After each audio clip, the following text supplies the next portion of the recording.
आपके घर में छोटा सा शिवलिंग विराजमान, निवेदन है जहां पर भी शिवलिंग आपके घर में विराजमान है, अगर छोटी सी कटोरी में एक बेलपत्र को आप नीचे रखिए, छोटी सी कटोरी उस बेलपत्र के ऊपर रखकर उसमें थोड़ा सा मधु शहद शंकर भगवान की साक्षी में शिव जी के सामने अगर शुक्रवार की शुक्रवार रखना प्रारंभ कर दो, धीरे धीरे संपदा की वृद्धि अपने आप होना प्रारंभ हो जाए। किसी भी छठ के दिन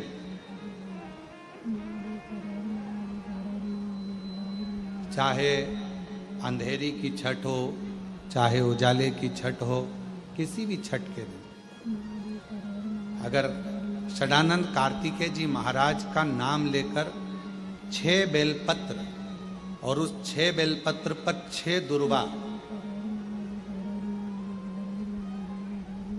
6 पुष्प, 6 अक्षत के दाने रखकर षडानंद कार्तिकेय बाबा के स्मरण कर कर शिवलिंग की जो जलाधारी है उस जलाधारी पर जहां अशोक सुंदरी का स्थान है उसी के पास में कार्तिकेय जी का स्थान है। किसी भी छठ पर यदि आप बाबा को वो बेलपत्र, वो दुर्वा, वो पुष्प, वो अक्षत का दाना 6 समर्पित करते हैं, किसी भी छठ के दिन, षष्ठी के दिन स्कंद भगवान का नाम लेकर, स्कंदेश्वर बाबा का नाम लेकर, कार्तिकेय बाबा का नाम लेकर यदि समर्पित करते हैं तो जिंदगी में कितना भी कर्जा हो वो कर्जा 3 महीने के अंदर समाप्त होता ही है। कितना भी कर्जा, साथ में आपका परिश्रम, साथ में आपकी मेहनत और आपकी दृढ़ता, पूर्ण ऊर्जा के साथ में शिव महापुराण की कथा कथी है। 6 बेलपत्र, 6 पुष्प, 6 दुर्वा, 6 चावल के दाने और साथ में अपना परिश्रम पूर्ण करो। छठ के दिन स्कंद भगवान का नाम लेकर, स्कंदेश्वर का नाम लेकर भगवान शंकर के जलाधारी पर समर्पित करो, शिव जी से प्रार्थना करो और अपनी मेहनत को 4 चांद लगाओ, कर्जा चूकेगा जरूर, समाप्त जरूर। आज भी नियम है, आज भी नीति नियम। जिसके घर में संपदा की कमी होती है, जिसके घर में कर्जा बढ़ जाता है, लक्ष्मी नहीं आती, बहुत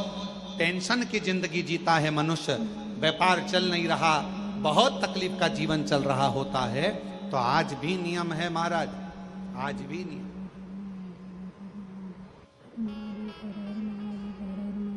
कि सोमवार, शुक्रवार, ये 2 बार ऐसे हैं, इन 2 बार को यदि कटोरी में थोड़ा सा शहद रखकर, मधु रखकर यदि लक्ष्मी जी का स्मरण किया जाए और माता लक्ष्मी जी का स्मरण कर कर एक लाल पुष्प उस कटोरी के सम्मुख में माता लक्ष्मी का नाम लेकर रखा जाए और बाद में वही शहद, वही मधु और वही पुष्प सोमवार का दिन और शुक्रवार के दिन लक्ष्मी का पूजन कर कर, स्मरण कर कर, दूसरे दिन शुक्रवार के दिन पूजन करें, शनिवार के दिन उस मधु का, उस पुष्प का विसर्जन करें, सोमवार के दिन पूजन करें लक्ष्मी जी का स्मरण कर कर और मंगलवार के दिन अगर विसर्जन करें, 5 या 7 सोमवार या शुक्रवार को यदि आप मधु का भोग लक्ष्मी जी को लगाना प्रारंभ कर दें, शिव का नाम स्मरण कर कर, तो उसके घर में कभी संपदा की कमी नहीं होती। लक्ष्मी उस संपदा को बढ़ाती है। और हम तो यहां तक कहेंगे, प्रयास करो, अगर आपके घर में छोटा सा शिवलिंग विराजमान है, आपके घर में अगर छोटा सा शंकर जी का शिवलिंग है, छोटा सा शंकर भगवान का शिवलिंग है, या आपके घर में कुबरेश्वर धाम का कंकर है और आपके घर में यदि शंकर भगवान का शिवलिंग है, या सीहोर का रुद्राक्ष हो, या शंकर भगवान का शिवलिंग हो, या कंकर शंकर हो, तो निवेदन है जहां पर भी शिवलिंग आपके घर में विराजमान है, अगर छोटी सी कटोरी में एक बेलपत्र को आप नीचे रखिए, छोटी सी कटोरी उस बेलपत्र के ऊपर रखकर उसमें थोड़ा सा मधु शहद शंकर भगवान की साक्षी में शिव जी के सामने अगर शुक्रवार की शुक्रवार रखना प्रारंभ कर दो,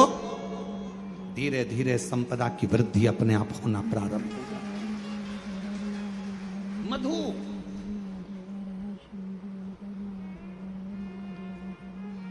शुक्रवार के दिन बेलपत्री के वृक्ष के नीचे बैठकर घृत का दिया लगाकर शरीर में जो रोग है उसका स्मरण कर कर शंकर जी से विनय कर कर, हे भोलेनाथ, आपने शुक्र देवता को संजीवनी मंत्र दिया है, तो क्या आप मेरे को वो मंत्र प्रदान नहीं करोगे? मेरे रोग, मेरी बीमारी, मेरे दुख को आप नहीं हरोगे? शिव से कहो, ये शरीर आपने दिया है और भजन करने के लिए दिया है, स्मरण करने के लिए दिया है, कीर्तन करने के लिए। यह स्कंद पुराण कहती है महाराज कि भगवान नारायण स्वयं इस जड़ के नीचे अपना विश्राम करते हैं महाराज। इस जड़ के नीचे प्रयास करा करो, एक चुटकी हल्दी, कितनी? मात्र एक चुटकी हल्दी आंवले के वृक्ष के नीचे भगवान हरि हर महादेव के नाम से रखकर उस पर पूर्व मुख कर कर, पूर्व की ओर मुख कर कर जल समर्पित करना प्रारंभ कर दीजिए। आप अगर प्रयास करेंगे, शुक्रवार की शुक्रवार करें या नवमी की नवमी करें, अष्टमी की अष्टमी करें, प्रदोष की प्रदोष कर लें। मन जब दो होने लगे तब एक श्वेत पुष्प लेकर उस सफेद पुष्प में थोड़ा सा हल्दी और कुंकू का लेपन कर कर किसी भी शंकर के मंदिर में, शंकर के शिवलिंग पर यदि ब्रह्मेश्वर महादेव का नाम लेकर उस फूल को, पुष्प को समर्पित किया जाता है, फूल को चढ़ाते समय, फूल जब समर्पित किया जाता है तो फूल का जो मुख है, जैसे ये डंडी है फूल की, और फूल का जो मुख है, जहां आप बैठे, इधर बैठे हैं तो इधर, उधर बैठे हैं तो उधर, इधर बैठे हैं तो इधर, फूल का मुख अपनी ओर होना चाहिए। उस भगवान शंकर के शिवलिंग पर ब्रह्मेश्वर महादेव का नाम लेकर यदि वो श्वेत पुष्प हल्दी और कुंकू लगाकर समर्पित करा जाता है तो व्यक्ति का मन बार बार डामाडोल नहीं होता और वो एकाग्र चित्त होकर अपनी मंजिल तक पहुंच जाता है। वो ब्रह्मेश्वर महादेव। एक गूलर का फूल, एक घंटी वाला जो देवी जी को फूल चढ़ता है, जायसवन का बोलते हो, गूलर का बोलते हो, जिसका भी आप फूल बोलते हो, पुष्प लाल कलर का होता है, उसमें घंटी जैसा होता है, उसमें छोटे छोटे दाने से निकले हुए। केवल एक पुष्प मां भवानी को जिस स्थान पर भगवान शंकर का शिवलिंग रखा हुआ है, ये जलाधारी जो है माता पार्वती जी का हस्त कमल है, किसी भी स्थान पर बैठकर एक पुष्प समर्पित कर कर मृत्यु मंजरी चक्र का स्मरण कर कर अगर नारी उस पुष्प को मंदिर के द्वार के बाहर बैठकर भी खा ले या घर पर भी खा ले, तो उसके रजो धर्म से जुड़ी हुई जो भी तकलीफें होती है या गर्भाशय में गांठ भी होती है तो धीरे धीरे गलना प्रारंभ हो जाता है। उस मृत्यु मंजरी चक्र का स्मरण बड़ा ये थोड़ा सा लोगों को लगेगा, बताओ महाराज जी कहाँ का विषय लेकर। शिव कथा कहती है घर में अगर किसी को ज्यादा रोग सता रहा है, बीमारी बहुत ज्यादा हो गई है, वायरस ज्यादा लग गया है, वेंटिलेटर पर पड़ा है, तो एक प्रयास करना, समी का फूल, समी की पत्ती में, समी का वृक्ष में फूल लगता है, उस फूल को लाकर भगवान नीलकंठेश्वर महादेव के नाम से शंकर जी को चढ़ा दो और शंकर जी का नाम लेकर थोड़ा सा जल, जो व्यक्ति बीमार है, शिव पर चढ़ा हुआ जल नीलकंठेश्वर महादेव के नाम से उसके शरीर पर कहीं लगाओ, उससे उसको स्वस्थ होने में देरी नहीं लगेगी, वो स्वस्थ। में देसी गाय का दूध, जल उसमें रखकर, और आपके यहाँ अगर लड्डू गोपाल हो, यदि आपके घर में ठाकुर जी हो, लड्डू गोपाल हो, विष्णु जी का कोई स्वरूप हो, श्री हरि का कोई स्वरूप हो, तो उस पर शुक्रवार के दिन आप संध्या के समय पर दुर्वा डालकर उस दुर्वा से अगर लक्ष्मी जी के नामों का 108 बार उच्चारण कर कर घी का दिया लगाकर कैसर के चावल साथ में रखकर केवल उस जल का और दूध का मात्र छींटा देते हो तो उसके घर में कभी लक्ष्मी की कमी नहीं आ सकती, संपदा बढ़ती चली जाती है। 108 बार लक्ष्मी के नाम का मात्र उच्चारण कर लेने पर, भगवान विष्णु के चरणारविंद पर, भगवान विष्णु के चरणों पर केवल उस दुर्वा का जल का दूध का सींचन कर देने से भी लक्ष्मी की वृद्धि होती। 5 स्थान शिव जी को चढ़े हुए जल को लगाने का। पहला स्थान बोलिए, जम के बोलो जरा, नेत्र। दूसरा स्थान कर्ण, तीसरा स्थान मस्तिष्क, चौथा स्थान कंठ और 5वां स्थान अपना हृदय। मात्र ये 5 स्थान शिव जी के चढ़े हुए जल को आप अगर लगा लेते हो तो तुम्हारे ऊपर किसी ग्रह, चाहे शनि हो, चाहे राहु हो, चाहे केतु हो, चाहे मंगल हो, कोई ग्रह आप पर भारी नहीं रह सकता।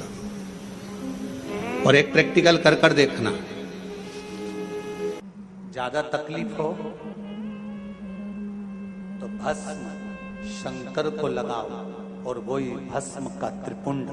मस्तक पर लगाओ। भस्म भाग्य की रेखा को बदल देती है,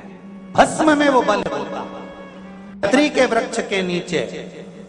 महामृत्युंजय मंत्र का जाप जो शुक्रवार की शुक्रवार घी का दिया लगा कर करता है, उसके रोग बाबा देवाधिदेव महादेव समाप्त करते चले जाते हैं। ये संजीवनी मंत्र शुक्रवार के दिन भगवान शंकर को शुक्र को दिया था, इसलिए उसकी जिसकी फैक्ट्री नहीं चल रही हो,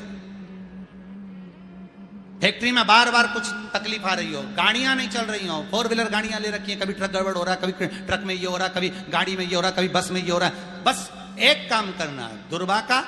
थोड़ा सा भाग लेकर पानी के लोटे में उसको डालकर 5 अक्षत के दाने उसको पटक कर उस गाड़ी के अंदर उस कलश को रख दो, बस आधे घंटे के लिए, और उस पानी को चक्के के चारों तरफ डालते डालते जाइए दुर्वा के साथ में, तकलीफ नहीं देगा। फैक्ट्री का भी यही प्रमाण है। दुर्वा में वो अमृत तत्व छुपा है जिसका सुख आनंद दे जाता है। दुर्वा का क्रम ऐसा है कि हम भगवान को दुर्वा क्यों देते हैं, उसका कारण यह है कि मान लो हे परमात्मा, हे शंभु, हे गणेश, हे प्रभु नारायण, अगर मान लो मेरा एक रास्ता चलते चलते गांठ पड़ जाए, एक रास्ता मेरा बंद हो जाए, तो वहां से मेरे दूसरे रास्ते खोल देना। इसलिए दुर्वा भगवान को समर्पित करी जाती है। दुर्वा को समर्पित करने का क्रम ही यही है कि मेरे मार्ग खुल जाए, मेरी राह खुल जाए, मेरा मार्ग चारों तरफ खुलता चले। अमृत है ये, इसलिए नष्ट नहीं होती। ऐसा लगने लगे कि हाँ बहुत कष्ट है, कर्जा भी बढ़ गया, तकलीफें भी बढ़ गई, बहुत दुख भी बढ़ रहा है, कहीं परिवार सही नहीं चल रहा है, तो प्रयास करते रहा करो। हफ्ते में एक बार 1 चावल का दाना जल के पात्र में डाल लिया, 1 काली मिर्च जल के पात्र में डाल ली, और उस जल को ले गए, थोड़ा सा चंदन का छींटा डाल दिया, ले जाकर शिव जी को समर्पित कर दिया। शंकर को जल चढ़ाने के लिए 5 स्थान हैं जहां शिव को जल चढ़ाया जाता है और शंकर उस जल को स्वीकार करते हैं, जिसको पंचगंगा कहा गया। 5 स्थान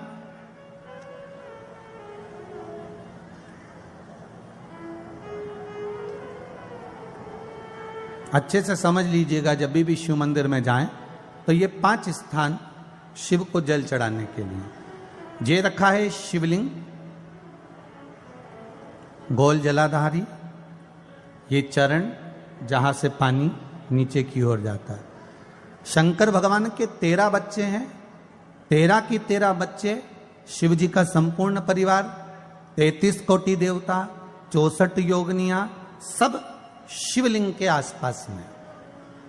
आप शंकर जी के मंदिर में जाकर ये कभी ना विचार करना कि पार्वती जी को ढूंढना पड़ेगा या गणेश जी को ढूंढना पड़ेगा या कार्तिकेय जी को ढूंढना पड़ेगा या भैरव को ढूंढना पड़ेगा। हमें शंकर के मंदिर में जाकर किसी देवता को ढूंढने की जरूरत नहीं है। जहां शंकर भगवान का शिवलिंग रखा हुआ है वो माता जी का हस्तकमल है, माता पार्वती जी का स्थान है। जहां शिवलिंग रखा है वो शंकर भगवान है। जहां जलाधारी है उस जलाधारी के पास में जहां पानी बहता है बीच में अशोक सुंदरी का स्थान है। जहां से पानी बह रहा है उसका राइट भाग वहां गणेश जी का स्थान है, लेफ्ट भाग कार्तिकेय जी का स्थान है। शंकर भगवान के ऊपर जो जल गिर रहा है वो शंकर भगवान की 5 लड़कियां, जया, विषहरा, शामलीबारी, दौतली, देव, ये शंकर जी की 5 बेटियां ऊपर हैं। जहां से पानी बहकर